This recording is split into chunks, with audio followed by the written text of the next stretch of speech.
विश्व तमाखु वर्जन दिवस उपलक्षे master canteen स्थित बुलन भाई सेवा भवन ठारे एक वर्णाढ्य परिवेश मध्य तमाखु शिल्प हस्तक्षेप शिशु को सुरक्षा विषय पर पर्यालोचना करा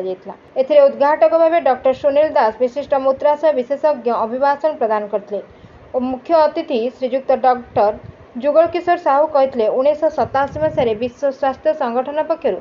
मे 31 तारिख को विश्व तमाखु वर्जन दिवस भाव में पालन करने को निष्पत्ति निया मुख्य वक्ता श्रीमती सुजातानंद सभापति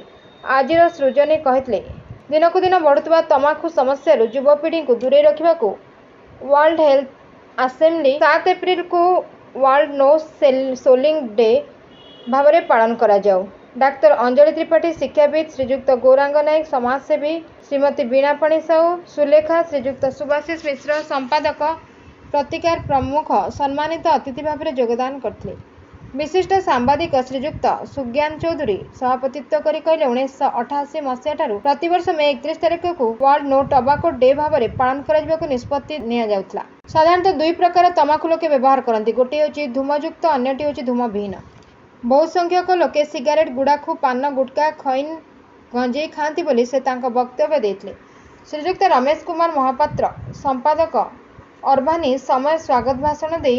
कहते 18-30 वर्ष युवपीढ़ी निशा कबल बेले श्रीजुक्त प्रमोद किशोर परिड़ा संपादक समर क्रांति सेना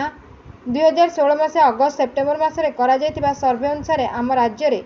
13.9% पुरुष 0.1% महिला और 7.0% प्राप्तवयस्क एवं धूमयुक्त तमाखु व्यवहार करुछंती।